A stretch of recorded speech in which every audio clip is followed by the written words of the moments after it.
आज हम ज्योग्राफी के लेक्चर्स में सॉइल्स के लेसन में आगे बढ़ेंगे और हम प्रॉब्लम्स ऑफ सॉइल को स्टडी करेंगे। This is very important topic from the UPSC prelims exam and from the general studies mains exam point of view. अगर आप ज्योग्राफी को एज अ सब्जेक्ट लेकर के बैठ रहे हैं तो भी ये टॉपिक बहुत इंपॉर्टेंट है। क्यों इम्पॉर्टेंट है? यूपीएससी जब भी क्वेश्चन पूछता है उसमें फैक्ट के साथ साथ कंसेप्चुअल एस्पेक्ट ऑटोमेटिकली ही कवर हो जाते हैं। और इरोजन एक ऐसा टॉपिक है जिसको अगर आप पूछते हैं तो आप बड़े लेवल पर चैप्टर के बहुत सारी चीज़ों को कवर कर जाते हैं। एक ही क्वेश्चन में यूपीएससी आपके बड़े सारे कंसेप्ट्स को टारगेट कर लेता है और उनके क्वेश्चन बनाने का तरीका ऐसा ही रहता है। इसी सीरीज़ में आज हमें आगे बढ़ते हुए problems of soil in India को स्टडी करना है। इसमें आज के टॉपिक के अकॉर्डिंग हम बुक का सारा कंटेंट फिनिश कर देंगे। इसमें जब हम नेक्स्ट लेक्चर लेंगे जो कि इस लेसन का लास्ट लेक्चर होगा, उसमें आज ही के कंसेप्ट से जन्मी कुछ चीज़ें होंगी जिन्हें हम बहुत डिटेल में कवर करेंगे और ऑटोमेटिकली आप टिल डेट अपडेट अप्रोच में एंटर हो जाएंगे। मतलब सॉइल से रिलेटेड करंट अफेयर का जितना टॉपिक है सारा कवर हो जाएगा। उसके बाद आप बड़ी ईजिली किसी भी न्यूज़पेपर या मैगजीन से सॉइल से रिलेटेड इश्यूज़ पढ़ सकते हैं और हम अब तक की जो भी गतिविधियाँ मिट्टियों को लेकर के हुई हैं वो सारी आपको पढ़ा देंगे। This is very important topic, चाहे वो प्रीलिम्स है चाहे वो मेंस है। और इसके ऊपर फर्दर कितने सारे इम्पॉर्टेंट टॉपिक हैं जिनका कनेक्शन है, इसलिए आपको इसे डिटेल में पढ़ना है। सारे छोटे छोटे बारीक कंसेप्ट अच्छे से समझने हैं, इंटरलिंकेजेस अंडरस्टैंड करना है। Problems of the soil. देखिए, जब हम प्रॉब्लम ऑफ द सॉइल की बात करते हैं तो हमारे सामने एक वर्ड आता है, सॉइल डिग्रेडेशन। जब हम सॉइल डिग्रेडेशन की बात करते हैं तो इसमें दो चीज़ें आती हैं। पहला आता है सॉइल इरोजन और दूसरा आता है सॉइल एग्जॉशन। सॉइल का एग्जॉस्ट हो जाना, एग्जॉशन। दोनों के अपने अलग फिनोमेनाज हैं और ये दोनों कहीं ना कहीं सॉइल को डिग्रेड ही करने का काम कर रहे हैं। जब हम सॉइल इरोजन की बात करते हैं तो इसमें कंसेप्ट ये है कि जो सॉइल की टॉप लेयर है उस टॉप लेयर में जो भी फर्टाइल एलिमेंट्स हैं, सैंड है, सिल्ट है, क्ले है, उसका अपनी ओरिजिनल पोजीशन से डिटैच हो जाना और किसी दूसरे एरिया में जाकर के एक्यूमुलेट हो जाना। It is a kind of erosion.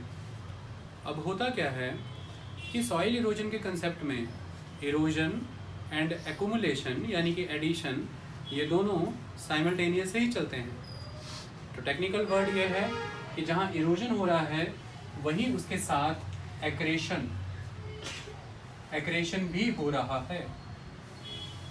कौन से डिफरेंट एजेंट हैं जो इरोजनल एक्टिविटी में अपना रोल प्ले करते हैं, और उन एजेंट्स में सबसे इम्पॉर्टेंट आस्पेक्ट है नेचुरल एजेंट्स। कई बारी नेचुरल एजेंट्स सिर्फ और सिर्फ रिस्पॉन्सिबल होते हैं इरोजन के लिए, और कई बारी बड़े लेवल पर human factors, human interventions in natural agents के द्वारा की जा रही क्रियाओं को, एक्शंस को एग्रेवेट कर देते हैं, बढ़ा देते हैं। अगर हम इन नेचुरल एजेंट्स की बात करें तो इन नेचुरल एजेंट्स में दो एजेंट बहुत इंपॉर्टेंट हैं। एक विंड है और एक वाटर है। Wind and water. वाटर को जब हम स्टडी करते हैं तो that is in liquid form, और इसको हम सॉलिड फॉर्म में स्टडी कर सकते हैं, दैट इज़ आइस। आइस मतलब जो ग्लेशियर्स के द्वारा इरोजन किया जाता है, दैट इज़ ग्लेशियल इरोजन। मेजॉरली हमारी स्टडी का फोकस वाटर यानी कि लिक्विड इरोजन रहता है। इन दोनों एजेंट्स के बारे में अगर हम स्टडी करें तो वैसे तो ये नेचुरल एजेंट है और सॉइल इरोजन एक नेचुरल फिनोमेना है। अगर सॉइल इरोजन नेचुरल फिनोमेना ना होती तो हिमालयाज माउंटेन्स इरोड होकर के आपको कभी भी the great Indo Gangetic plain नहीं मिलता। आप ये जानते हैं कि जो ग्रेट इंडो गैंजेटिक प्लेन है ये एक तरह का डेपोजिशनल प्लेन है, ये एक तरह का एग्रेडेशनल प्लेन है जिसमें डिफरेंट ग्रेडेड मटीरियल, चाहे वो ग्रेवल्स हैं सैंड है, सिल्ट है, क्ले है, सभी के सभी का एक एग्रीगेट है. That's why it is aggregation of the grade, it is aggradational plane. ये तभी मिला क्योंकि हिमालयाज इरोड हुए थे और उसका मटेरियल सामने पड़ रही एक बड़ी सी ट्रेंच में आकर के डिपॉजिट होता रहा. तो आपने देखा कि इरोजन एंड एक्रेशन साथ साथ ही चलते हैं. It is a normal phenomena. और इसे करने के लिए हमने देखे दो एजेंट हैं, विंड एंड वाटर. तो नेचुरल प्रोसीजर है इरोजन होना, लेकिन कई बार इसमें कई तरह के इंटरवेंशंस ह्यूमन क्रिएट करता है, जिसकी वजह से एक फिनोमेना ये इंड्यूस होता है कि एक लेवल पे इरोजन तो हो रहा है, लेकिन साइमल्टेनियसली जो एक्रेशन होना चाहिए था वो नहीं हो रहा. जैसा बड़े सारे मल्टीपर्पज़ डैम प्रोजेक्ट आ जाने की वजह से होता ये है कि माउंटेनियस एरिया से रेनफॉल एंड रिवर के थ्रू इरोजन तो किया जाता है माउंटेन्स का, लेकिन वो जो मटेरियल है वो वाटर का फ्लो ऑब्स्ट्रक्ट होने की वजह से due to the barrage created with the construction of the dam, उसकी वजह से एक रिजर्वायर, एक बैराज एग्जिस्टेंस में आया और वहाँ पर वाटर का फ्लो रोक दिया गया है, जिसकी वजह से वो जो सेडिमेंट डिराइव हुआ था हिमालयाज़ या माउंटेन्स के इरोजन से, वो उस बैराज के सरफेस पे डिपॉजिट होना शुरू हो गया है. जबकि वही सेडिमेंट आगे आने वाली डाउन स्ट्रीम रीजन में, नदी की घाटी के निचले इलाकों में गंगा के मैदान को मिलना चाहिए था. ये पहली बात, वो नहीं मिल पाया, गंगा का मैदान उससे वंचित रहा. सेकेंड एक्टिविटी ये हो रही है कि नेचुरली डैम से पानी भी आगे निकलता है. आप टरबाइंस रोटेट करते हैं, वाटर रेगुलेटेड रहता है, वाटर फिल्टर्ड होता है. टरबाइंस घुमाने के बाद जो पानी बनता है वो कनाल्स के थ्रू आप आगे भेजते हैं और रिवर में भी डिस्चार्ज करते हैं. लेकिन अल्टीमेटली इस वाटर में उस लेवल पर सेडिमेंट्स नहीं होते हैं. तो सेडिमेंट का एक्यूमुलेशन तो नहीं हुआ, लेकिन हमने पानी ज़रूर छोड़ा आगे की तरफ. तो वो पानी आगे आने वाली डाउन स्ट्रीम वैली में मिट्टी की कटाई तो करेगा ही, इरोजन तो करेगा ही. तो इरोजन हो रहा है, डिपोजिशन हुआ नहीं उस लेवल पर. ये एक इम्पॉर्टेंट एक्टिविटी है जिसकी वजह से दो चीज़ें एक्सिस्टेंस में आई. रिवर की अपस्ट्रीम रीजन में जहाँ पे एक्यूमुलेशन नहीं होना चाहिए था, क्योंकि बैराज की कैपेसिटी बनाए रखनी है कि वो वाटर को एकोमोडेट कर सकें, वहाँ पे एक्रेशन हो गया. वहाँ पे जो बैराज का सरफेस है उसका लेवल राइज हो जाएगा, क्योंकि वहाँ पर सेडिमेंट और सिल्ट डिपॉजिट हो रहा है. लेकिन रिवर की आगे की डाउन स्ट्रीम वैली, जहाँ पर आप एक्सपेक्ट कर रहे थे कि डिपोजिशन होगा, एग्रीकल्चर किया जाएगा, क्योंकि जो न्यू सेडिमेंट आता है हर बार कट करके नदियों के माध्यम से, इन्हें नया सैंड और नया सिल्ट देता है, जिसमें कई तरह के नए न्यूट्रिएंट्स होते हैं. इससे सॉइल की फर्टिलिटी बढ़ती है. ये प्रोसेस हिंडर कर दिया आपने, ये नहीं हो पा रहा है. अब बट आप वाटर को यूज़ करने के बाद उसे डिस्चार्ज तो कर रहे हैं कनाल और रिवर से, जो आगे डाउन स्ट्रीम रिवर वैली में कटाई तो कर रहा है. तो मिट्टी काटी जा रही है बट डिपोजिशन नहीं हुआ उस लेवल पे. इस तरह के इंटरवेंशंस जब आप ह्यूमन करते हैं, इससे जो एक imbalance system of erosion and accretion create होता है, इससे एक इम्बैलेंस आता है आपकी अर्थ के बेसिक फॉर्मेशन में. अदरवाइज़ अर्थ की एक कैरेक्टरिस्टिक है, एक कण ना घटेगा, एक कण ना बढ़ेगा. जो कहीं से उत्पन्न हुआ है वो कहीं पे खप जाएगा, जो कहीं पे खपा है वो कहीं नई जगह पे मिल जाएगा. ये इंपॉर्टेंट है. लेकिन कहाँ से इरोड हो रहा है और कहाँ पे एक्यूमुलेट हो रहा है, for your existence and for the proper functioning of the earth, this concept is important and you are intervening in that particular concept. तो these are called human interferences, जो इरोजन की रफ्तार को पहले से कई गुना तेज़ी से बढ़ा रहा है और इरोजनल प्रोसेस में हिंड्रेंसेस क्रिएट कर रहा है, उसके natural erosion and natural accretion को प्रभावित और बाधित कर रहा है. ठीक ऐसा ही नज़ारा आपको इंडिया के ईस्ट एंड वेस्ट कोस्ट में देखने को मिलता है.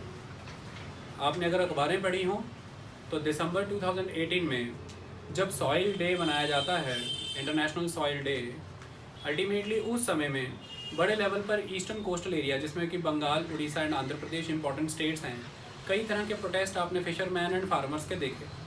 उसका एक महत्वपूर्ण कारण यही था कि जो ocean bay of Bengal region है, वहाँ पे वेव पैटर्न में बड़े सारे चेंजेज इंड्यूस हो गए हैं. साइक्लोन एंड रेनफॉल पैटर्न में भी चेंजेस आ चुके हैं. ये हमारे कल के टिल डेट अपडेट लेक्चर की अप्रोच रहेगी. हम इन चीज़ों को डिटेल में पढ़ेंगे. अभी के लिए इतना समझा देता हूँ कि बहुत सारे आर्टिफिशियल वाटर पोर्ट बनाना और फिर उन वाटर पोर्ट्स की लगातार ड्रेजिंग करते रहना, मिट्टी को काटते रहना ताकि पानी ताकि शिप अंदर तक आ जाए। पोर्ट बनाने के बाद आपने क्या किया है, जितनी भी वेव्स वहाँ से आ रही हैं वो वेव्स तो इंटरनली आ रही हैं, मिट्टी को काट रही हैं, लेकिन उन्हीं को जब वापस जाते हुए उस मिट्टी को डिपॉजिट करना था अपनी नेचुरल फॉर्मेलिटी में, वो नहीं हो पा रहा क्योंकि वापस जाते वक्त पोर्ट हिंड्रेंस क्रिएट कर रहा है और वो मटेरियल पोर्ट रीजन में डिपॉजिट होता चला जा रहा है, जिसे फिर आप अपने टेक्निकली सुपीरियर इक्विपमेंट्स के साथ ड्रेज कर रहे हैं और ड्रेजिंग करने के बाद आप उसे डीप सी में फिर जा करके फेंक रहे हैं वो मलबे को। जबकि इन्वायरमेंटल इम्पैक्ट असेसमेंट का बोर्ड ये कहता है कि आपको वही ड्रेजिंग मटेरियल उसी विसिनिटी में डिपॉजिट करना है, मोस्टली कोस्टल एरिया में, जिससे जो on an average net land loss ना हो। अगर इरोजन हुआ भी है तो एक्रीशन भी हो जाए। ऐसा नहीं किया गया। पोर्ट ने वेव पैटर्न को चेंज कर दिया और इस वेव पैटर्न के चेंज होने से इरोजन तो हो रहा है, लेकिन जो एक्रीशन का वर्क होता था वो उस लेवल पे वहाँ पे नहीं हो रहा है। और सेकंड एस्पेक्ट, जो एक्रीशन प्रोसेस के through sand and silt accumulate हुई वो उस जगह पे एक्यूमुलेट हुई जो अनडिजायर्ड है। आपने उसकी ड्रेजिंग की, उसको क्लीन किया और फिर एनवायरनमेंट इम्पैक्ट असेसमेंट बोर्ड का कहना ना मानते हुए आपने उसे डीप सी में फर्दर डिपॉजिट करने का काम किया जहाँ पर उसकी कोई यूटिलिटी नहीं। इसलिए आप एक चीज़ ऑब्जर्व करते हैं कि हज़ारों हेक्टेयर एरिया जो एग्रीकल्चरली बहुत ही फिट था वो इरोड होके ख़त्म हो गया है। कंट्री ने उसे लूज़ किया है किसी एक स्टेट से और वो कहीं जा कर के जमा हुआ किसी दूसरे स्टेट में। इससे बड़े लेवल पर वो मछुआरे जो बंदरगाहों से नहीं, जो बीचेस से मछली पकड़ने जाते हैं, जो हार्बर से नहीं जाते हैं, उनको बीच नहीं मिल पा रहे हैं मछली पकड़ने के लिए, तो उनका नुकसान हुआ। और बहुत सारे वो कोस्टल फार्मर जो उन एग्रीकल्चरली फिट एरिया में कोस्टल फार्मिंग करते थे, उनका वो सारा का वो सारा लैंड इरोड हो चुका है और अब वो किसी दूसरे स्टेट में जाकर के एक्यूमुलेट हो गया है। सबसे भारी मात्रा में इरोजन देखने वाला वेस्ट बंगाल है और सबसे बड़े लेवल पे एक्रेशन उड़ीसा में हुआ है। वेस्ट बंगाल का मटेरियल इरोड होकर के उड़ीसा में एक्रेट हो गया है। इससे नुकसान हो रहा है पश्चिम बंगाल के किसानों का, इससे नुकसान हो रहा है उड़ीसा के भी किसानों का, क्योंकि उनकी नॉर्मल फिशिंग ऑपरेशंस में बाधा आ रही है। क्योंकि जितने भी नेचुरल लगून्स रहते हैं, जो नेचुरल एस्चुरीज होती हैं, नेचुरल डेल्टाज होते हैं, इनमें बड़े लेवल पर सी वाटर इंट्रूड करता है और इन्हीं इंट्रूडेड वाटर्स में जो शेल्टर्ड वाटर बॉडीज़ बनती हैं अनडिस्टर्ब, यहीं पर फिशेस हैचिंग करती हैं, यहीं पे फिश ब्रीडिंग ग्राउंड्स हैं और यहीं से नई मछलियों का उत्पन्न होना है। लेकिन यहाँ पर अल्टीमेटली जब इतने बड़े लेवल पर सेडिमेंट डिपॉजिट हो जाएगा, इनकी क्लॉगिंग हो जाएगी, सी वाटर इंट्रूड नहीं कर पाएगा, वो सारा एरिया डेल्टा एस्चुरीज जो भी हैं वो पर्टिकुलर एक परमानेंट लैंड में कन्वर्ट हो जाएंगे, जिससे सीधा नुकसान मछुआरों का होगा। ये सारी कहानियों पे हमें चर्चा करनी है, कुछ इस दिशा में ये चैप्टर चलेगा। मुद्दे की बात यह है कि man made activities natural phenomena का हार्म कर रही हैं, इसलिए ये कहा जाता है कि इरोजन बड़े हद तक मैन इंड्यूस्ड है। और वो इस तरह के एग्जांपल्स जो मैंने आपको अभी समझाए और बाकी सारे एग्जांपल्स आपको अभी समझ आ जाएंगे। इसमें हम इसे एजेंट बाय एजेंट कवर करेंगे और उन एजेंट्स में हम सबसे पहले विंड को टारगेट करते हैं और आपको कंसेप्ट समझाते हैं। वर्ल्ड लेवल पर आप जब भी ह्यूमन सर्वाइवल की बात करेंगे तो आप एक बात हमेशा ध्यान रखिएगा कि for the purpose of the survival of human, agriculture is the primary source. For any industry you need agriculture. For food you need agriculture. For clothing you need agriculture. For other housing, construction, infrastructure material you need vegetation. For crops, for vegetation you need fertility. For fertility you need soil. So soil is the most important, precious and most dominant factor of the human civilization till date and it will remain so.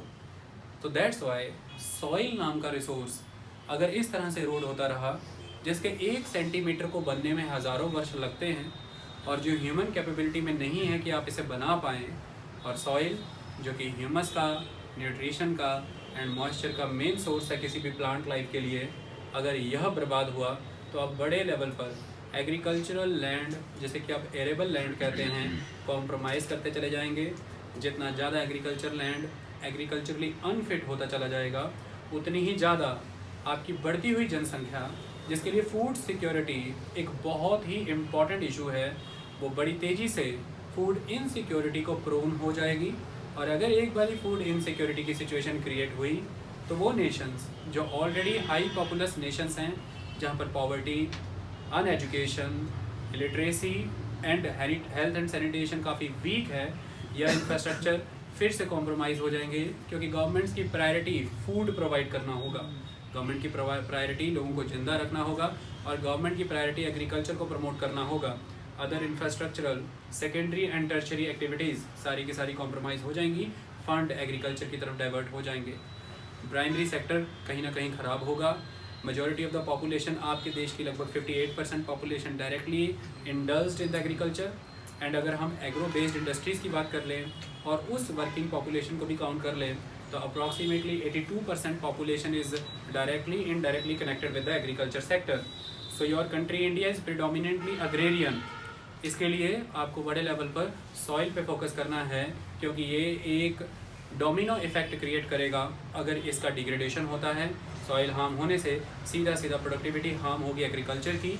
Agriculture harm होने से दो issues create होंगे। सबसे पहला तो आम जनमानस के लिए खाने के लिए भोजन की कमी में, आपूर्ति में कमी आ जाएगी, फूड इनसिक्योरिटी। दूसरा, इंडस्ट्रीज़ के लिए रॉ मटेरियल कम पड़ेगा। इन दोनों ही एक्टिविटीज़ से बड़े लेवल पर इन्फ्लेशन होगी, चाहे वो एग्रीकल्चरल प्रोडक्ट की इन्फ्लेशन हो, चाहे वो फूड प्रोडक्ट की इन्फ्लेशन हो। और इन्फ्लेशन ऑलरेडी स्टैगरिंग पॉवर्टी को और तेज़ी से आगे बढ़ाने का काम करेगी। माल न्यूट्रिशन और तेज़ी से फैलेगा, वुमेन एम्पावरमेंट का इशू और पीछे छूटेगा, जो कि ऑलरेडी एनीमिया की शिकार हैं। बड़े लेवल पर रूरल एरियाज़ में जो बच्चे कुपोषण हैं, जिससे आने वाले समय में आपकी 15 से 65% की पॉपुलेशन जो यंग ब्रिगेड में है, जिसे आप अपनी कंट्री की बैकबोन मानते हैं, डेमोग्राफिक डिविडेंड मानते हैं, वो वीक हेल्थ की वजह से अनप्रोडक्टिव होती चली जाएगी। और अनप्रोडक्टिव पॉपुलेशन किसी भी नेशन को डिविडेंड नहीं, एक बर्डन ही प्रोवाइड करती है, और ये आपका डेमोग्राफिक डिविडेंड डेमोग्राफिक बर्डन में कन्वर्ट होता चला जाएगा। सो agriculture is a very important aspect. ये आपकी कंट्री की सॉवरेनिटी का इशू है। किसी ज़माने में चाइना एंड पाकिस्तान वॉर के समय में हमने देखा है कि इंडिया एग्रीकल्चरली डिपेंड था अमेरिका और अदर यूरोपियन कंट्रीज़ पे, जिस समय उनकी शर्तें ना मानने पर उन्होंने फूड ग्रेन की सप्लाई बंद की, हमारी सॉवरेनिटी हार्म हुई। यह भी एक रीज़न है कि 1967 में आप ग्रीन रेवोल्यूशन लेकर के आए। आप एग्रीकल्चरली अपनी पल्सेस, अपनी फूड ग्रेन्स के लिए किसी दूसरे मुल्क पर निर्भर ना हो, ताकि वो आपकी बेसिक पॉलिटिकल नीतियों में कोई इंटरवेंशन ना करे, जिससे आपकी सॉवरेनिटी ना हार्म हो। इसके लिए आपको अपना एग्रीकल्चर फिट रखना है, और एग्रीकल्चर फिट रखने का एक ही तरीका है कि आप अपनी सॉइल को मेंटेन रखें। आपकी कंट्री में आप जितने भी एम्प्लॉयमेंट के सोर्सेज क्रिएट कर रहे हैं, वो सारे सोर्सेज क्रिएट करने से आप लोगों की परचेजिंग पावर को बढ़ा रहे हैं। परचेजिंग पावर को बढ़ाने का एक ही मतलब है कि सभी लोग अपना एक बेसिक लिविंग स्टैंडर्ड मेंटेन कर पाएँ। उसके लिए वो अपने लिए, उसकी वजह से वो अपने लिए education, health, sanitation and food gather कर पाएँ। और यह सब करने के बाद उनके पास इतना पर्याप्त धन हो कि वो उसे किसी न किसी वे में इन्वेस्ट करें। यही इन्वेस्टमेंट आपकी कंट्री की सेविंग बनती है, और यही नेशनल सेविंग गवर्नमेंट और प्राइवेट सेक्टर के हाथ में बैंकों के थ्रू मिला हुआ वो लोन होता है जिसे आप पूंजी कहते हैं, क्योंकि इसी पूंजी का निवेश करके नए कारोबार, धंधे और विकास के कार्य होते हैं। इसलिए यह कैपिटल फॉर्मेशन है। कैपिटल फॉर्मेशन होने के लिए दैट इज़ वेरी इंपॉर्टेंट कि हम एग्रीकल्चर को स्टेबल रखें, और एग्रीकल्चर की स्टेबिलिटी 100% टिकी हुई है सॉइल के ऊपर। तो soil is a very important concept. आप किसी भी तरह से इसे रिलेट कर सकते हैं। मेंस में, प्रीलिम्स में क्वेश्चन आता है, with the passage of time आप लेक्चर की ग्रेविटी एंड इंटेंसिटी को समझते चले ही जाएंगे। इसी माध्यम से बात करते हुए हम सॉइल के एजेंट के थ्रू तकनीकी तौर पे इन फैक्ट्स को यूज़ करके अपने अभी तक के दिए गए इन कंसेप्ट्स को, इन तर्कों को स्ट्रेंथन करते हैं। विंड, देखिए आपकी कंट्री में जो भी वो एरियाज़ हैं जहाँ पर रेनफॉल काफ़ी स्कैंटी है, इन एरियाज़ को हम कहते हैं arid and semi arid areas. जो भी एरिड और सेमी एरिड एरियाज़ हैं, इन एरियाज़ की 3 कैरेक्टरिस्टिक्स होती हैं। सबसे पहले यहाँ पर रेनफॉल स्कैंटी होता है। सेकंड इम्पॉर्टेंट कंडीशन, यहाँ पर एटमॉस्फेयर में मॉइस्चर का लेवल बहुत लो होता है। एटमॉस्फेरिक मॉइस्चर लो होता है। एंड तीसरा इम्पॉर्टेंट कंसेप्ट, यहाँ पर वेजिटेशन डिवाइडेड है। वेजिटेशन की कमी होती है, क्योंकि वेजिटेशन किसी न किसी लेवल पर इस बात पर डिपेंड करती है कि वहाँ पर इवेपो ट्रांसपीरेशन का लेवल क्या है, मॉइस्चर की अवेलेबिलिटी क्या है, रेनफॉल क्या है। इन 3 चीज़ों की कमी होने की वजह से विंड का एक्शन बहुत स्ट्रांग हो जाता है, हवा हल्की होती है, उसमें आर्द्रता यानी कि ह्यूमिडिटी नहीं होती है, ट्रीज़ कवर नहीं होता है, इसकी वजह से विंड के फ्लो में कोई ऑब्स्ट्रक्शन नहीं होती है। रेनफॉल ना होने की वजह से रॉक्स लगातार दिन और रात में एक्सपेंशन एंड कॉन्ट्रैक्शन को फेस करती हैं, जिसकी वजह से उनके टूटने की प्रक्रिया बहुत तेज़ी से चलती है हवाओं के बहने से, जिनमें टूटने की प्रक्रिया में वो बड़े से छोटे कणों की तरफ परिवर्तित होते चले जाते हैं। ऐसे में ये जो विंड एक्शन है, राजस्थान, गुजरात, पंजाब, हरियाणा का, राजस्थान का एडजॉइनिंग एरिया, जितना भी पेनिनसुलर रीजन एरिया है, जिसमें वेस्टर्न घाट्स का rain shadow zone, leeward side area, जिसमें तेलंगाना, आंध्र प्रदेश, कर्नाटका, महाराष्ट्र, मध्य प्रदेश का मेन एरिया, ये सारा सेंट्रल रीजन आ जाता है। राजस्थान, गुजरात का कच्छ का सारा इलाका, थार का इलाका, रण ऑफ कच्छ का इलाका, राजस्थान का अरावली का वेस्टर्न एरिया, पंजाब हरियाणा का south west area, western Uttar Pradesh का इलाका, ये सारे जितने भी एरियाज़ हैं ये इन्फ्लुएंस्ड हैं semi arid and arid condition से। जहाँ पर हमने पेनिनसुलर रीजन के स्टेट्स की बात की तो वो वेस्टर्न घाट्स की पोजीशन की वजह से सेमी एरिड कैरेक्टर लिए हुए हैं, क्योंकि वर्षा नहीं जा पाती है, रेन शेडो जोन है। लेकिन अगर हम पंजाब, हरियाणा, राजस्थान की बात करें तो उनका डिस्टेंस फ्रॉम द सी से डिस्टेंस की वजह से वहाँ पर एक्सट्रीम क्लाइमेटिक कंडीशन है, कॉन्टिनेंटलिटी का प्रभाव है। जहाँ पर एक तरफ टोपोग्राफिकल इन्फ्लुएंस है बाय द वेस्टर्न घाट, वहीं पर एक तरफ कॉन्टिनेंटलिटी है, that is distance from the sea, जिसकी वजह से एक सेमी एरिड और एरिड कंडीशन एग्जिस्ट करती है। इसके अलावा climatic conditions are also important, weather patterns, wind directions and these things are also important. इसकी वजह से जब ये विंड एक्शन बहुत स्ट्रॉन्ग होता है तो ये कई तरह से काम करता है और कई नाम निकल करके आते हैं। सबसे पहला जो एक्शन होता है वो ये होता है कि जो पार्टिकल का साइज़ होता है उसके अकॉर्डिंग हवा उसे एक जगह से दूसरी जगह लेकर के जाती है। तो ट्रांसपोर्टेशन पार्टिकल साइज़ पे डिपेंड करता है एंड विंड की मूवमेंट पे, यानी कि विंड की स्पीड क्या है, वेलोसिटी क्या है, इस बात पे निर्भर करता है।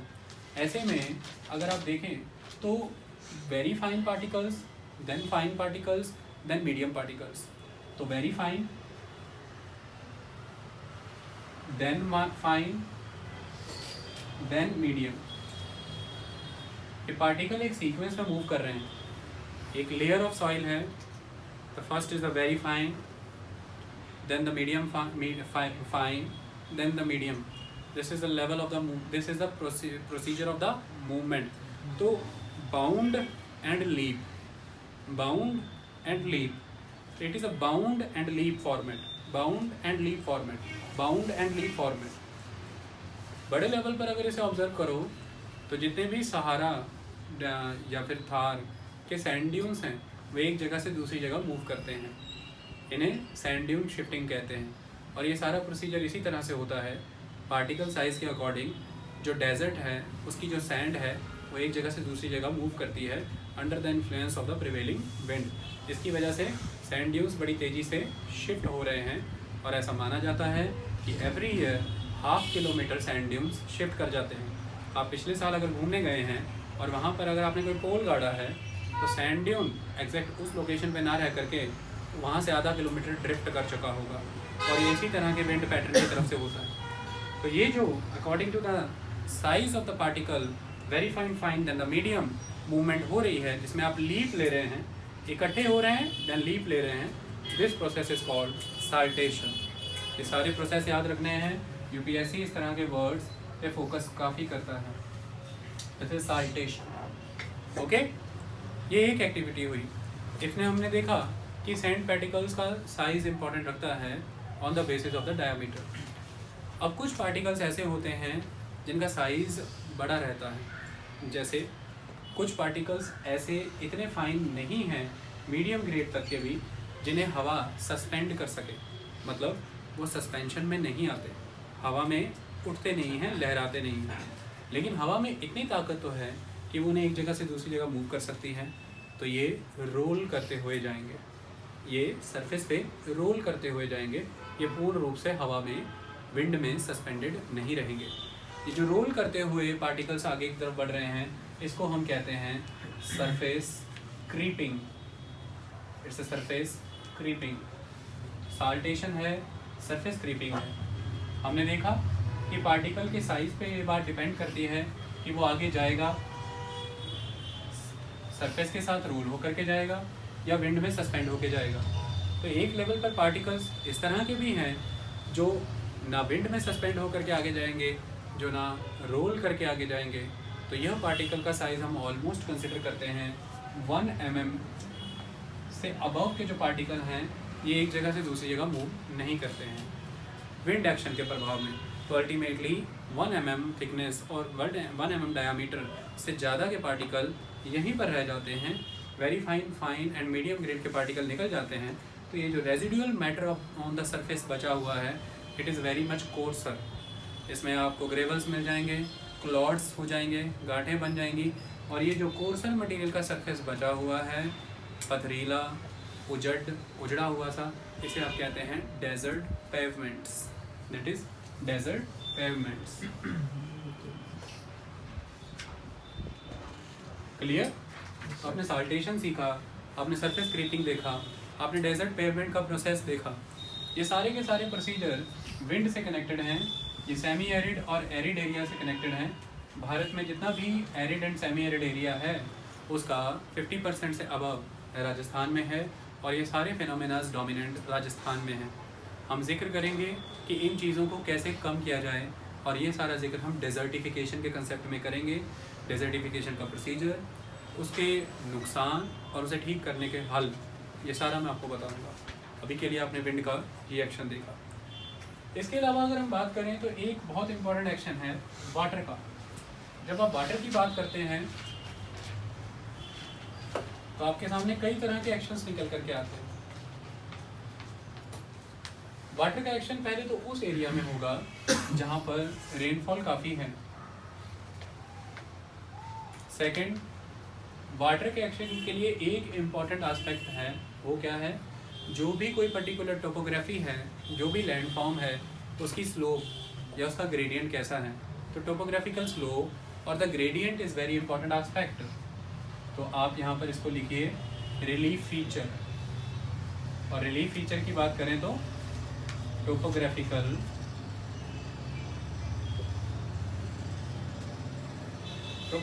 Gradient is very important. Height भी इंपॉर्टेंट है, depressions are also important because if there will be depression there will be water logging, if there will be height, if there will be gradient, then there will be fast flow of the water. Both are detrimental to the soil.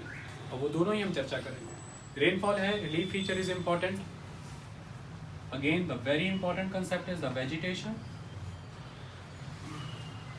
अगर mountain slopes पे trees काफ़ी बड़े level पर रहेंगे, उनकी roots, plant की roots soil को bound करने का काम करेंगे, जिसकी वजह से इरोजनल प्रोसेस कम हो जाएगा।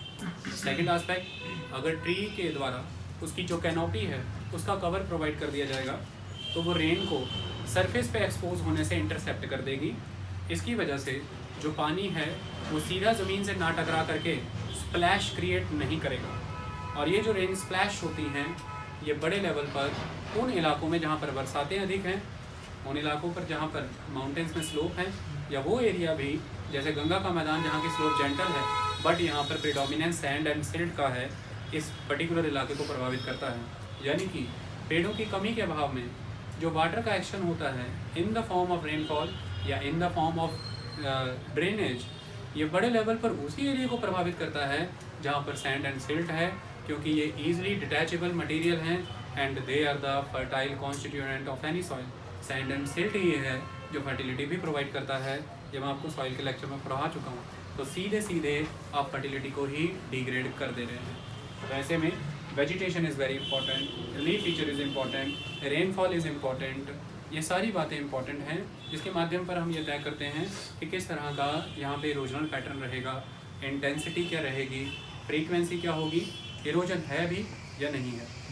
इसके बेसिस पर अगर हम कंसिडर करें तो जो हमारा हिमालय का फुट हिल एरिया है पूरे नॉर्दर्न इंडिया में, वो फुट हिल एरिया बड़े तेज़ी से प्रभावित होता है। उसका एक रीज़न है कि मेजॉरिटी ऑफ द रिवर जो हिमालय से निकलती हैं वो अपने साथ सस्पेंडेड फॉर्म में, बहुत सस्पेंडेड फॉर्म में और या फिर फ्लो की फॉर्म में बहुत सारा सेडिमेंट या डेब्रिस लेकर के आती हैं। ये अल्टीमेटली जब प्लेन एरिया से मिलती हैं नदियाँ तो इनको उसके पहले अपनी वेलोसिटी को मेंटेन रखने के लिए अपना लोड जो है उसे डिबाउच करना है।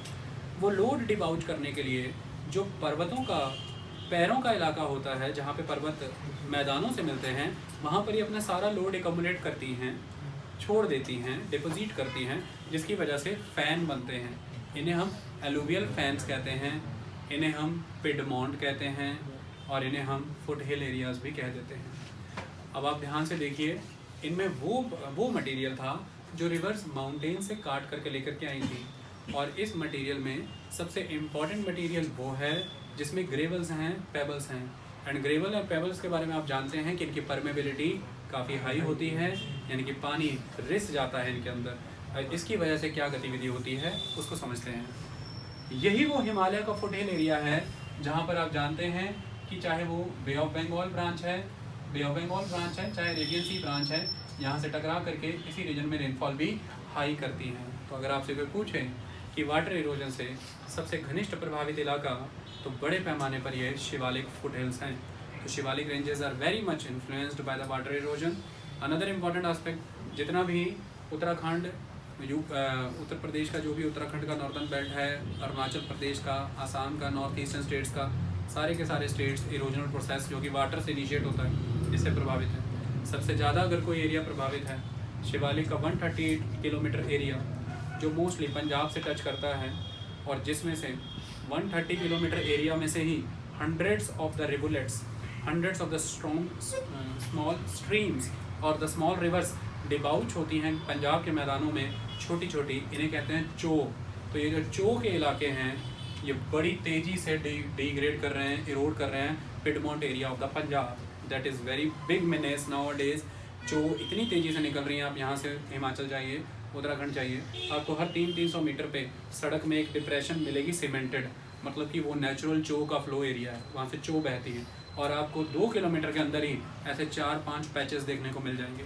130 किलोमीटर के अंदर 100 चो बहती हैं, स्मॉल रिवुलेट, स्मॉल रिवर्स। और ये इरोजन का सबसे इंपॉर्टेंट रीज़न बन रहा है आज की डेट में। क्यों? क्योंकि reckless cutting of the trees हुई है शिवालिक के रीजन में। कंस्ट्रक्शनल, रोड, बैराज और अदर एक्टिविटीज़ की वजह से वेजिटेशन का लॉस बड़ी तेज़ी से हुआ है, और इस वेजिटेटिव लॉस की वजह से भयंकर तरीके से लैंडस्लाइड्स हुए हैं, और इन्हीं लैंडस्लाइड्स की वजह से नदियों में बहुत तेज़ी से मलबा एक्मुलेट हुआ है, और इसकी वजह से नदियों की जो सेडिमेंट लोड कैपेसिटी है वो एक्सीड हो जाने की वजह से नदियों के वेग में, नदियों के फ्लो में परिवर्तन आया है, जिससे वाटर लेफ़्ट और राइट फैला है, जिससे फ्लड फेस करने पड़े हैं। ये एक इम्पॉर्टेंट आस्पेक्ट है। तो होता ये है कि ये जो शिवालिक का रीजन और अदर रीजन है, यहाँ पे आपने ऑब्जर्व किया। इसके अलावा आप तमिलनाडु जाइए, तमिलनाडु में आपको नीलगिरी का हाईलैंड रीजन दिखेगा। आप मध्य प्रदेश जाइए, मध्य प्रदेश में आपको वो प्लेटू रीजन जो यमुना, काली सिंध, पार्वती, बानस, इन रीजन में नज़र आएगा। उसके बाद आप मध्य प्रदेश में थोड़ा सा ऊपर जाइए, जहाँ पर यमुना ऊपर से आ रही है, फिर गंगा आ रही है, यहाँ पर चंबल भी जा कर के मिल रही है। तो चंबल, काली सिंध, सोन, यमुना, पार्वती, बनस का ये जो सारा रीजन है ये बड़े लेवल पर वाटर इरोजन से प्रभावित है। इसलिए यहीं पर भारत की सबसे भयंकर बैडलैंड और रवीन टोपोग्राफी देखने को मिलती है, जो हाई लेवल पर आपको ग्वालियर, मुरैना और भिंड के ज़िलों में देखने को मिलेगी मध्य प्रदेश में। और अगर आप उत्तर प्रदेश की बात करते हैं, आपको इटावा में, जालौन, आगरा, इन एरिया में देखने को मिलती है। ये सारा यमुना और चंबल का ही कन्फ्लुएंस और विसिनिटी एरिया है। कारण यही है कि ये हमने पेनिनसुलर प्लेट्यू में पढ़ा था, यहाँ पर काफ़ी सारे प्लेट्यूज़ हैं, नदियाँ, उनमें से रिफ्ट वैली काट करके निकल रही हैं। हमने नियर बाय रीजन के सारे प्लेट्यू रीजन से फॉरेस्ट डिवाइड कर दिए। मैंने आपको ये बताया था कि यहाँ पर tropical dry deciduous forest thorny forest में जाके मर्ज हो रहे हैं इस रीजन में, और ट्रॉपिकल ड्राई डेसिडियस फॉरेस्ट की हमने जो हालत कर दी है, पहचान में भी नहीं आता कि यहाँ पे कौन से फॉरेस्ट थे। इन फॉरेस्ट की रेकलेस कटिंग की वजह से रिवर के पैटर्न में बड़े ज़बरदस्त परिवर्तन हैं। Natural factors are there. Yes, Chambal is very much notorious, इसकी वजह से भी वो अपने रवीन्स बनाती है, but man made factors are always there. तो तो इसके ऊपर भी हमें शोध करना है। तो ये भी हमारे टिल डेट अपडेट इशू का एस्पेक्ट रहेगा कि what is the basic reason of the badland topography and what do you mean by the Chambal ravines. आज के कंसेप्ट में भी हम बताएंगे जो बुक के कॉन्टेक्स्ट में है। इतना क्लियर हुआ? तो इस तरह से वाटर इरोजन से बड़े लेवल पर इलाके प्रभावित हैं, और शब्दों को देखें तो कौन कौन से शब्द एग्जिस्टेंस में आए हैं वो ये हैं। सबसे इम्पॉर्टेंट एस्पेक्ट है कि जब आप देखें तो मैं आपको एक एग्जांपल सा देता हूँ। आप ध्यान से देखिए, आप गांव जाते होंगे या कोई भी इम्पोर्टेंट किसी सेंट या कोई दरगाह पे किसी जगह पे आपको सांप की बेम्बी नज़र आ जाएगी। मिट्टी एकुमुलेट होगी पेड़ के इर्द गिर्द चढ़ी हुई। बेम्बी देखी होगी सांप की, कभी आपने नहीं भी देखी हो तो आप मानिए आपने मिट्टी की छोटी सी पहाड़ी बनाई है, छोटा सा माउंट बनाया है। अब उसके ऊपर जब वर्षा होगी बड़े लेवल पर, तो वो वर्षा की वजह से क्या होगा कि पर्टिकुलरली ड्रेन के चैनल्स क्रिएट होंगे और इन ड्रेन चैनल्स में से मिट्टी बह जाएगी। तो इस तरह की आकृति बन जाएगी जैसे पेड़ों की बनती है, पेड़ों की जड़ों की बनती है। ये पेड़ है तो पेड़ के जड़ों की बनती है, जैसे इस तरह की एक आकृति बन जाएगी। तो वो मिट्टी के ढेर में से ऐसी रिल्स क्रिएट हो जाएंगी। तो इस वजह से इसे हम रिल इरोजन या रिलिंग कहते हैं। ठीक है, पेड़ों की जड़ों की जैसी आकृतियाँ। ओके, तो it is a reel erosion, that is railing.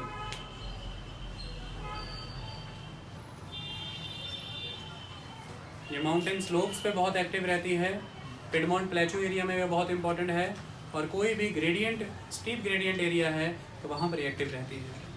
Another important aspect, with the passage of time, with the high volume of the rainfall, ये रिल्स और डीप होती चली जा रही हैं और एलोंगेटेड होती चली जा रही हैं, और अब इनकी शेप फिंगर जैसी, जैसा मेरा हाथ है ऐसी ना रह करके ये बहुत ही लॉन्ग फिंगर जैसी शेप थी। पेड़ों के जैसा ट्रेलिस पैटर्न बनता है वैसी शेप थी, तो हमने रिल कहा। जब ये बहुत एलोंगेटेड हो जाएंगी एंड डीप हो जाएंगी तो फिर ये गलीज हो जाएंगी।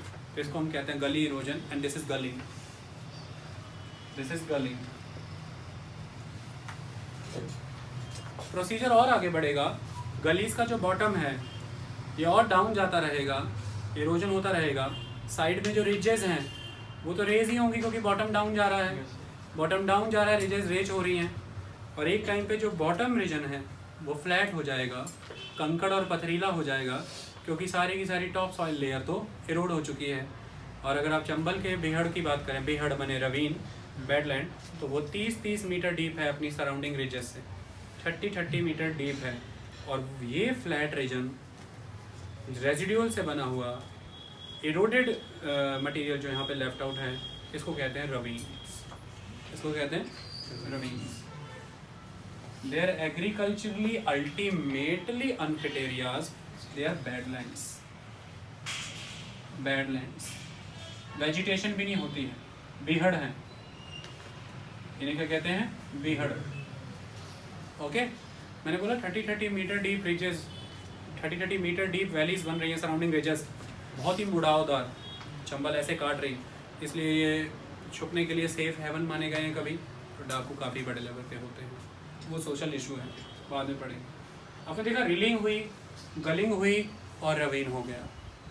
ये सारा प्रोसीजर आपने वाटर के प्रोसीजर के तहत फॉलो किया। इस तरह से ये इरोजन होते हैं। इसके अलावा एक प्रोसीजर ये रहता है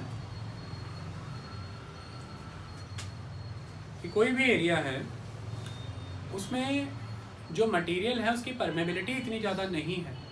जो मटेरियल है और द सरफेस मटेरियल, उसकी परमेबिलिटी उतनी ज़्यादा नहीं है कि पानी एक उसमें रिस जाए। अब इसकी वजह से क्या होता है, स्लोप जो है या तो स्टीप होगी या हल्की सी जेंटल होगी। दोनों ही परिस्थितियों में जब बरसात का पानी पड़ेगा तो वो रेल्स देन गलीज की फॉर्म में नहीं, वो पूरी की पूरी सॉइल को एक ही बार में शीट की तरह निकाल देगा, जैसे शीट की तरह बह गया। जैसे आपके घरों में अगर आप देखें, गांव में जाएं तो दो तरह के आंगन देखना, एक वो जो सीमेंटेड होते हैं लेकिन ओपन में है, और एक वो जो कच्चे ही हैं लेकिन एक स्लोप दी होती है ताकि पानी गेट पे निकल जाए। जो सीमेंटेड रहते हैं सारा दिन की मिट्टी पड़ी थी उसमें, तो जब बरसा होने के बाद आप उसे देखेंगे तो जो स्लोप का बिगिनिंग एरिया है वो तो पूरा क्लीन हो चुका होगा, लेकिन जब मिड से गेट तक जाएंगे तो वहाँ पर मटेरियल ऐसा लगा होगा जैसे किसी ने वाश आउट किया हुआ, बिछा हुआ है, आपको बिछा हुआ मिल जाएगा। तो पिछले हाफ पैच से सारी शीट निकल के फ्रंट हाफ पैच पे एक्यूमुलेट हुई है, क्रीट हुई है। तो एक रीजन से शीट इरोजन हो गया, शीट की शीट ही बह गई है। इसका ज़्यादा डोमिनेंस देखना है तो जो आपका गेट के रैंप रहते हैं वहाँ पे तो और भी ज़्यादा मिल जाएगा, और भी रगड़ मटेरियल वहाँ पे मिल जाएगा। इसके अलावा कच्चे आंगन रहते हैं, कच्चे आंगनों में आपको देखने को मिलेगा कि जो आपका कच्चे आंगन का फर्स्ट हाफ पैसेज है जहाँ जिसकी स्लांट ज़्यादा है, वहाँ से अपर सरफेस मटेरियल काफ़ी रोड हो चुका होगा और आगे के हाफ पैसेज में आपको उसका एकोमुलेशन देखने को मिलेगा। ये आप चीज़ क्लियरली नोटिस करेंगे। रेल्स और गलीज नहीं बनेगी, शीट की शीट इरोड हुई होगी। ऐसा भी पहाड़ों पे भी होता है और मैदानी इलाकों में भी होता है। शर्त ये है कि जो मटेरियल है उसकी परमेबिलिटी इतनी ना हो जाए कि वो गलीज बनाने का, रेल बनाने का मौका दे दे, और वाटर का फ्लो इतना एकोमुलेटेड वर्जन में हो कि पूरी शीट की शीट को इरोड करने का दम रखे। तो इस तरह की शीट इरोजन्स आपको देखने को मिलती हैं। इसकी सबसे घातक तरीका ये है, इसकी घातक दिक्कत ये है, ये नोटिस में कम आती हैं। गलीज तो दिखती हैं, रेल्स भी दिखती हैं और रवीन्स भी दिखते हैं, ये नोटिस में कम आती है, लेकिन ये सबसे ज़्यादा नुकसानदायक है क्योंकि ये अपर फाइन पार्टिकल्स जो सबसे fertile layer of the soil है, ये उसको पूरी शीट की फॉर्म में ही रोड कर देती है। ये इंपॉर्टेंट, इसका नुकसान बहुत है। ओके, इसके अलावा पहाड़ी इलाकों पे बात करें अगर आप, तो पहाड़ी इलाकों पे आपको एक पैटर्न और नज़र आता है। जो ग्लेशियर्स हैं, ये ग्लेशियर्स फॉरवर्ड मूव करते हैं, देन बैकवर्ड मूव करते हैं। जब ग्लेशियर्स फॉरवर्ड मूव कर रहे होते हैं तो ग्लेशियर्स का जो साइड मार्जिन एरिया है उसके साथ बड़ा सारा मटेरियल भी मूव करता है, सारा मटेरियल वहाँ पे एक्यूमुलेट हो जाता है। फिर ग्लेशियर्स रिसीड कर जाते हैं, एडवांसमेंट एंड रिसीड। जब ग्लेशियर्स रिसीड कर जाते हैं, जो मटेरियल उसके साथ गया होता है वो तो वहीं पे एक्यूमुलेट हो जाएगा, वो तो वापस नहीं आएगा। इसे हम कहते हैं ग्लेशियल मोरैन्स। क्या कहते हैं? मोरैन्स। आपको देखने को मिलेंगे, मोरैन एक्यूमुलेशन होता है। और ग्लेशियर्स के इसी आगे बढ़ने और पीछे आने के चक्कर में जो ग्लेशियर के नीचे सरफेस लेयर होती है, ये फॉरवर्ड एंड बैकवर्ड में डिटैच होती है अपनी मेन लेयर से, इरोड हो जाती हैं। और इसी की वजह से ग्लेशियर्स जिस एरिया में एग्जिस्ट करते हैं वहाँ पर आपको सरफेस शाइनिंग देखने को मिल जाएगा। ये क्लैरिटी होती है कि यहाँ पे इरोजन हुआ है। बहुत से ग्लेशियर्स बहुत सारी लेक्स को जन्म देते हैं क्योंकि जिस रीजन में वो ज़्यादा लंबे समय तक रहते हैं, फॉरवर्ड बैकवर्ड इनलैंड एरिया को बड़े हाई लेवल पे इरोड कर देते हैं। वहाँ पे डिप्रेशंस क्रिएट होती हैं और वही डिप्रेशंस जब बाद में ग्लेशियर रिसीड कर जाता है, उन्हीं डिप्रेशंस में पानी भर जाता है, इन्हें हम क्रेविसेस कहते हैं। Crevasses, they are the glaciers lake also. Okay, तो ये सारी चीज़ें एग्जिस्ट करती है। तो ग्लेशियल इरोजन भी होता है। आज के लेक्चर का इंडियन ज्योग्राफी के माध्यम से विंड एंड वाटर पे ही ज़्यादा फोकस है। अब हम बात इस पे चर्चा करते हैं, देखने का प्रयास करते हैं एक्चुअल में इरोजन हो क्यों रहा है। नेचुरल फैक्टर्स तो हमने देखे कि ठीक है, they are there, but the thing in human factors are very important और उन ह्यूमन फैक्टर्स को डिस्कस करना जरूरी है। इस माध्यम से आपको बहुत सी बातें समझ आएंगी। There are so many factors बच्चों, जोड़ने पे आओ तो बहुत कुछ जुड़ जाएगा, लेकिन मुद्दे की बात यह है कि हमें लेक्चर की मर्यादा में, चैप्टर की मर्यादा में और यूपीएससी की मर्यादा में रह के चीज़ों को करना है।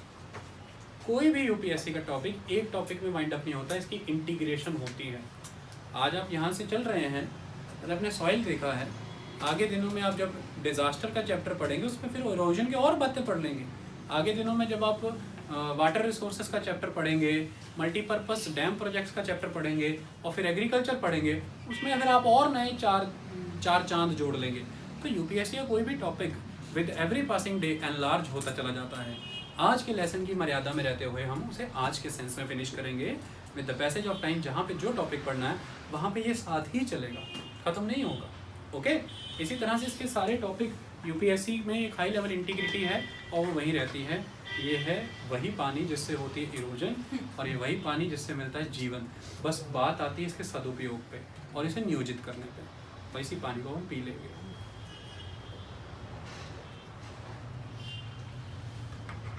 चलिए, ठीक है Karan, are you fully active? Your senses are on? Erosion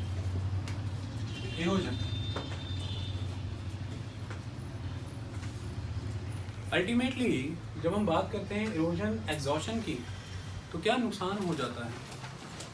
clear cut sense में जब हम नुकसान की बात करेंगे तो फर्टिलिटी का नुकसान होता है और फर्टिलिटी सीधे सीधे एग्रीकल्चर से जुड़ी हुई है। तो फिर तो ये जानना ही पड़ेगा ना कि इतना बड़ा नुकसान जिसने कर दिया वो कौन था और किन फैक्टर्स की वजह से हुआ। तो बिगिनिंग करते हैं, इनको हेडिंग्स देना सीखें और उस हेडिंग के तहत सबसे इम्पॉर्टेंट फैक्टर अगर मैं काउंट करूं तो एक इम्पॉर्टेंट फैक्टर है जिस फैक्टर का नाम है फॉल्टी एग्रीकल्चरल प्रैक्टिसेस। फॉल्टी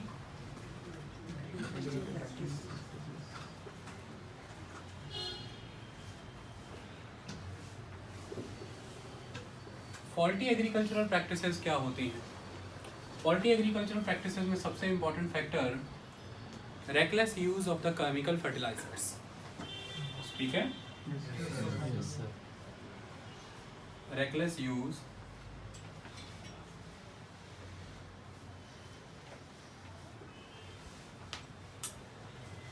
जब आप reckless use of chemical fertiliser की बात करते हैं तो इसमें क्या कंसेप्ट आता है? देखिए, किसी भी सॉइल का अपना एक पीएच लेवल होता है and that pH level that is potential hydrogen यानी कि हाइड्रोनियम आयन का level is very important to determine so many different things. वो कैसे, अभी हम समझते हैं। अगर आप 7 से 0 तक हैं तो वो आ जाता है एसिडिक। अगर आप 7 से 14 तक हैं तो ये आ जाता है बेसिक। तो एसिडिक एंड बेसिक माने कि alkalinity, acidic and alkalinization, they are very important. होता क्या है, आप इतने बड़े लेवल पर जब केमिकल फर्टिलाइजर्स यूज़ करते हैं, उनके इस्तेमाल करने से होता ये है कि with the passage of time जो सॉइल के अपने नेचुरल कॉन्स्टिट्यूएंट्स हैं उनमें एक इम्बैलेंस क्रिएट होना शुरू हो जाता है। लगातार केमिकल फर्टिलाइजर्स के यूजेज से जो भूमि की अपने न्यूट्रिशन रिप्लेनिश करने की सेल्फ पावर और सेल्फ पोटेंशियल है वो कहीं ना कहीं डिग्रेड हो जाती है। इससे बहुत हाई लेवल पर एक इम्बैलेंस क्रिएट होता है सॉइल के न्यूट्रिशन में। और ऐसा क्यों होता है?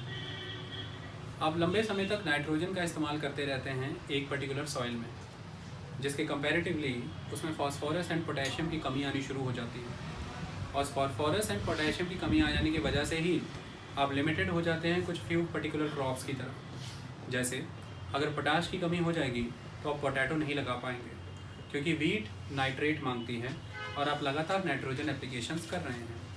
इसकी वजह से आप बाध्य हो जाएंगे कुछ ही क्रॉप्स लगाने के लिए, और वो क्रॉप्स अल्टीमेटली फिर से वही प्रोसेस कर रही हैं कि उन्हें भी वही चाहिए, क्या, वही न्यूट्रिशन, और वही न्यूट्रिशन आप लगातार डोजेज में देते चले जा रहे हैं।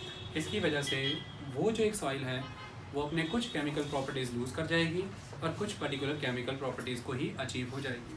अब होता क्या है, कोई भी सॉइल तब इम्पॉर्टेंट कहलाती है जब उसमें एक बैलेंस इंस्टॉल्ड हो। बैलेंस किस सेंस में?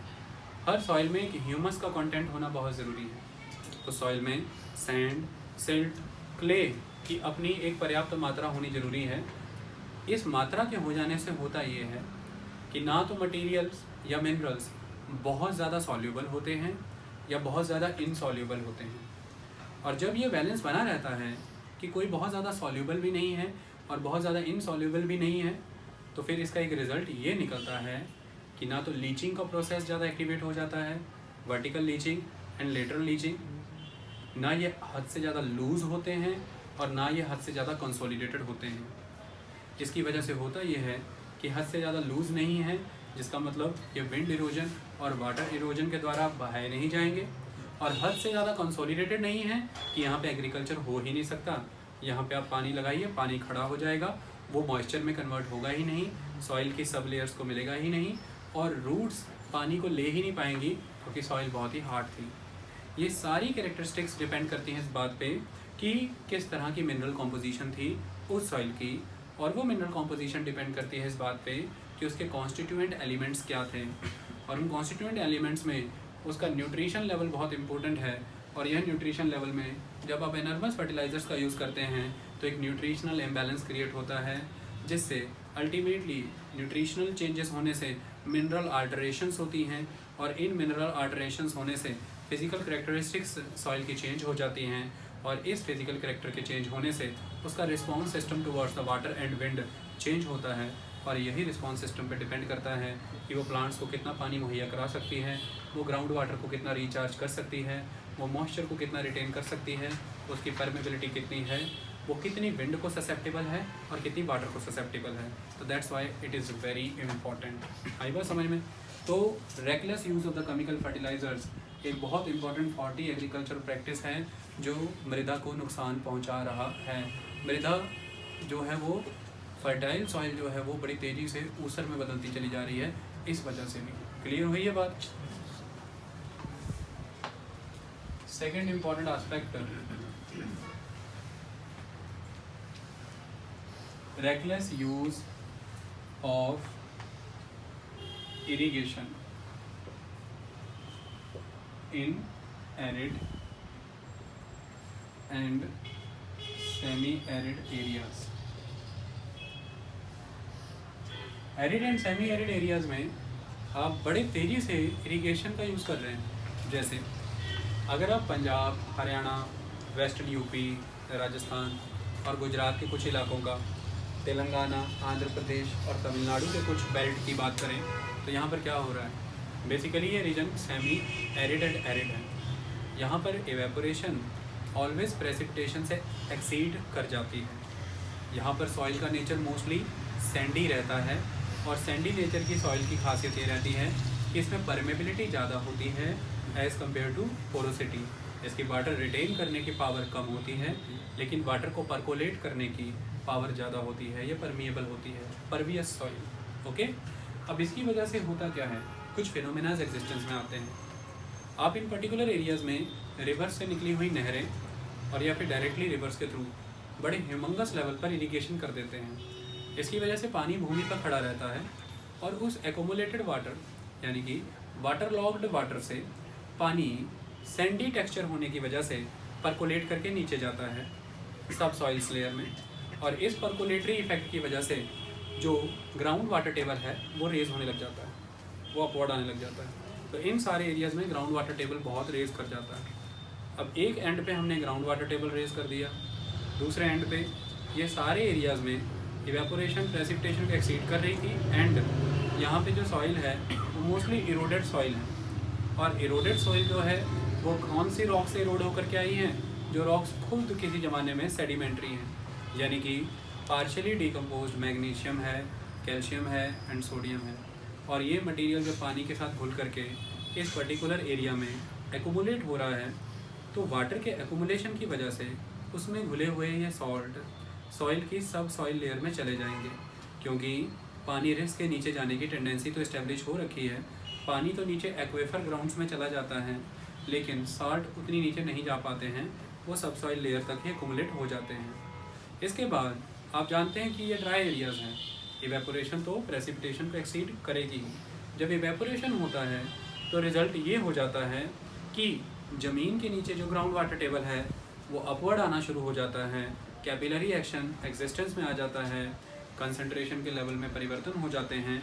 जो upper surface soil layer water है वो लो हाई कंसंट्रेशन है, जो लो ग्राउंड वाटर टेबल है वो लो कंसंट्रेशन है, और लो कंसंट्रेशन से हाई कंसंट्रेशन की तरफ पानी जाना शुरू हो जाता है। और इस प्रोसेस की वजह से ऑटोमेटिकली होता ये है कि जो सब सॉइल लेयर में सॉल्ट थे वो भी नीचे से ऊपर चढ़ रहे पानी में घुल करके सरफेस लेयर पे आते हैं।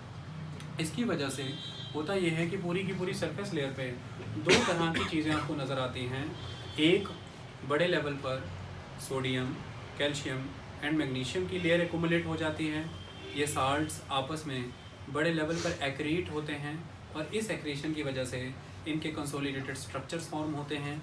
सेकंड, एक प्रोसेस ऐसा होता है जिसमें सोडियम मैग्नीशियम एंड कैल्शियम के कंपैरेटिवली सोडियम बहुत डोमिनेट हो जाता है, वो भी इन द फॉर्म ऑफ कार्बोनेट। अब इसकी वजह से ये होता है कि सोडियम साल्ट के भी बहुत ही सॉलिड क्रस्ट बन जाती हैं। इसको हम कहते हैं वाटर लॉगिंग सॉलिड एनक्रस्टेशन। ये वाटर लॉगिंग सॉलिड एनक्रस्टेशन की वजह से जो सॉइल की लेयर जिसमें सैंड, सिल्ट एंड क्ले थी उसके ऊपर आपको एक consolidated version of the salt layer दिखनी शुरू हो जाती है। एफ्लोरोसेंस कैरेक्टरिस्टिक हो जाती है, चमकने लग जाती है, नमक चमकीला दिखता है। और ये सॉल्ट लेयर आपको कई तरह की चीज़ें करके देती है। पहला, ये सॉल्ट लेयर इतनी हार्ड हो रखी है कि अब इसके ऊपर जो आप इरिगेशन करते हैं वो पानी परकोलेट होकर के अंदर नहीं जाएगा, इससे ग्राउंड वाटर टेबल रिचार्ज नहीं होगा, इससे सॉइल की सब लेयर में मॉइस्चर्स नहीं होगा और ट्रीज़ को मॉइस्चर नहीं मिलेगा, तो ट्री की ग्रोथ इस सेंस में नहीं होगी। और सेकंड इंपॉर्टेंट एस्पेक्ट, ये सारे के सारे सॉल्ट्स सॉल्यूबल फॉर्म में जब होते हैं तो ये बड़े इंपॉर्टेंट होते हैं ट्री की, किसी भी रूट की या प्लांट की ग्रोथ के लिए। लेकिन आपने इन्हें इतना हार्ड कर दिया है कि अब अल्टीमेटली मैग्नीशियम, सोडियम, कैल्शियम ये सॉल्यूबल नहीं रहे, और जब ये सॉल्यूबल नहीं रहे आपने पानी लगाया, ये पानी में इनका सॉल्यूशन नहीं बना, और अगर ये इस वे में पानी में नहीं घुले, ये पेड़ों की जड़ों को नहीं मिले, ये पेड़ों की जड़ों को नहीं मिले तो ये पेड़ को प्राप्त ही नहीं हुए, और अगर ये पेड़ को प्राप्त ही नहीं हुए तो पेड़ को न्यूट्रिशन ही नहीं मिला, पत्तियों का भोजन बन ही नहीं पाया, और पेड़ इस न्यूट्रिशन की कमी की वजह से भी मर जाएगा। तो तीसरा इसका नकारात्मक असर ये होता है कि सॉइल की लेयर इतनी एनक्रस्ट हो चुकी होती है, इतनी हार्ड हो चुकी होती है कि सरफेस पे वाटर एक्यूमुलेट होने लग जाता है, वाटर लॉग होने लग जाता है। और आप ये जानते हैं कि पेड़ केवल जड़ों से पानी नहीं लेता, पेड़ की roots, stems and trunk osmosis process के थ्रू भी पानी लेती हैं, और वही खड़ा पानी जब एक्सेस अमाउंट में ऑस्मोसिस प्रोसेस के थ्रू स्टेम और ट्रंक के अंदर जाएगा, इसकी वजह से भी एक्सेस ऑफ द वाटर से लीव्स की फंक्शनिंग में हार्म होगा, क्योंकि गैशियस एक्सचेंज फिनोमेनास को excess of the moisture in the tree harm करेगा। इसकी वजह से भी आप देखते हैं अधिक से अधिक भी किसी पौधे में पानी डालिए उसके पत्ते गिरने शुरू हो जाते हैं। क्यों? क्योंकि लीव्स स्वेल हो जाती हैं, उनका जो स्टोमेटा रहता है उसको बंद करने और खोलने के लिए वहाँ पर आप ऐसा मान लीजिए कि कुछ गार्ड सेल्स रहते हैं, अगर वो आप उन्हें स्वेल कर दें तो वो ज़्यादा ओपन हो जाते हैं, और अगर आप उन्हें ड्राई रखें तो वो ज़्यादा बंद हो जाते हैं। इसलिए पेड़ों को पानी इसलिए भी दिया जाता है, और इतना नॉर्मस पानी रहेगा, वो इतने ओपन रहेंगे ऑल द टाइम, इतनी हाई लेवल पर गैशियस एक्सचेंजेस उस लेवल पे चलेंगे, इस वजह से भी वो मर जाएगा। तो पौधे सड़ जाते हैं अधिक पानी में। ये सारी गतिविधियाँ होती हैं एक फॉल्टी एग्रीकल्चर प्रैक्टिस की वजह से, और ये फॉल्टी एग्रीकल्चर प्रैक्टिस माने कि reckless use of irrigation in the arid area, in the semi arid area, और ये सारा का सारा कैपिलरी एक्शन की वजह से हुआ, साल्ट एकोमुलेशन की वजह से हुआ। सॉइल काफ़ी सेलाइन और एल्कलाइन हो गई, जिससे सॉइल या तो ऊसर हो गई, रे, कलर, चोपड़, थूर, जो भी आप कहिए, अपने सॉइल बंजर कर दी है। बड़ी तेज़ी से पंजाब हरियाणा के 6 से 8 हज़ार हेक्टेयर हर साल इस वजह से अनफिट रेंडर होते चले जा रहे हैं, और ये टॉपिक अभी हमें डीपली करना है। तो ये है फॉल्टी एग्रीकल्चर प्रैक्टिस का एक नमूना जो आपने अभी अभी देखा कि कैसे हमने केमिकल कॉम्पोजिशंस बदली हैं उस सॉइल लेयर की, चाहे तो वो केमिकल फर्टिलाइजर्स डाल करके, और चाहे फिर ये irrigation and excess of irrigation की है arid and semi arid areas में। फॉल्टी एग्रीकल्चरल प्रैक्टिसेस में अगला स्टेप आ जाता है इंटेंस ग्रेजिंग। जब आप भारत की बात करते हैं तो भारत में बड़ी पर्याप्त मात्रा में जब वर्षा होती है तो उस वर्षा के समय में आपको फॉडर और ग्रेजिंग ग्राउंड्स अवेलेबल रहते हैं। इंटेंस ग्रेजिंग,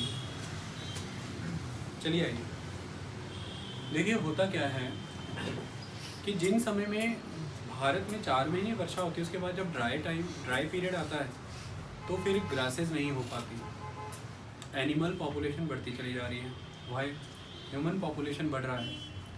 आपकी फूड सप्लीमेंट की रिक्वायरमेंट को पूरा करने के लिए milk products and dairy products की मांग बढ़ रही है, इसकी वजह से एनिमल की नंबरिंग बढ़ रही है।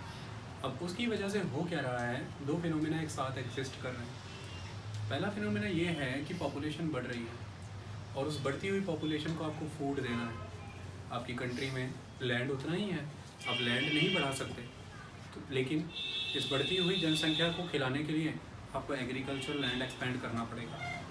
एग्रीकल्चर लैंड जब भी एक्सपेंड करना है तो हम सबसे पहले किसकी कॉस्ट पे एक्सपेंशन करते हैं? Pasture lands, grazing grounds. हम pasture land and grazing ground को एग्रीकल्चर लैंड में कन्वर्ट कर देते हैं, ये पहली बात, due to the increasing population.